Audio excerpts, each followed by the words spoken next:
Hello everyone, welcome back to our channel, and in today's video we are going to discuss a very key concept of organic chemistry, that is the stereochemistry. যেখানে অনেক স্টুডেন্টেরই কিন্তু অনেক problem থাকে স্টিরিওকেমিস্ট্রি এই particular টপিকটাতে। আজকে এই টপিকটা discuss করার জন্য যে কোশ্চেনটা নিয়েছি তোমাদের ক্লাস 12 এর চ্যাপ্টারে হ্যালোএলকেন এন্ড হ্যালোইনস থেকে। এখানে বলছি যে সিস বিউটুইনের সঙ্গে যখন ব্রোমিনেশন হবে, অ্যাডিশন অফ Br2 হবে, তাহলে ওই কম্পাউন্ডটার স্টিরিওকেমিস্ট্রিটা কি হবে। তো সর্বপ্রথম জানতে হবে what is cis বিউটুইন।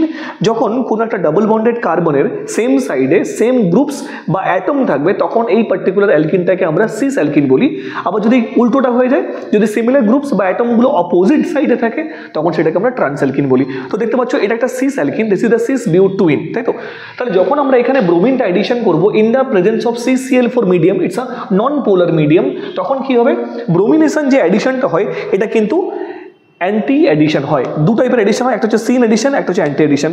What do mean by anti addition একটুখানি ভালো করে বোঝার চেষ্টা করো।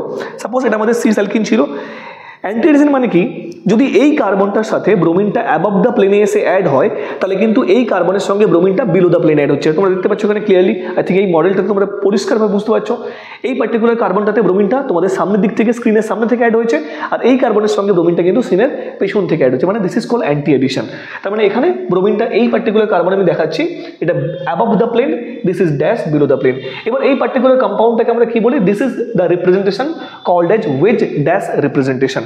এবার এই ওয়েজ ড্যাশটাকে যদি আমি ফিশারে কনভার্ট করি তাহলে ঠিক এরকম দেখতে হবে। এবার কথাটা হচ্ছে যদি কোনো একটা পার্টিকুলার কম্পাউন্ড অপটিক্যালি অ্যাক্টিভ হতে গেলে কি important condition, the compound will be optically active if the compound has lack of symmetry.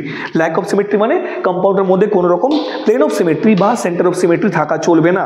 যদি প্লেন অফ সিমেট্রি বা সেন্টার অফ সিমেট্রি না থাকে তখন কিন্তু ওই কম্পাউন্ডটা কি হয়ে যাবে, অপটিক্যালি অ্যাক্টিভ। তাহলে তোমরা দেখতে পাচ্ছ এই কম্পাউন্ডটাকে যখন আমরা ওয়েজ ড্যাশ থেকে ফিশারে কনভার্ট করবো তখন ঠিক এরকম হয়ে যাবে। So this is the bromine and this কার্বনের সঙ্গে ব্রোমিনটা হচ্ছে বাম দিকে আছে। তার মানে এই পার্টিকুলার কম্পাউন্ডে আমরা এমন কোনো প্লেন ইমাজিন করতে পারবো না যে কম্পাউন্ডটাকে দুটো ইকুয়াল ভাগে ভাগ করেছে। তার মানে there is no plane of symmetry and also there is no center of symmetry, but এই দুটো carbon, these two carbons are basically chiral carbon, but এখানে POS absent and COS also absent.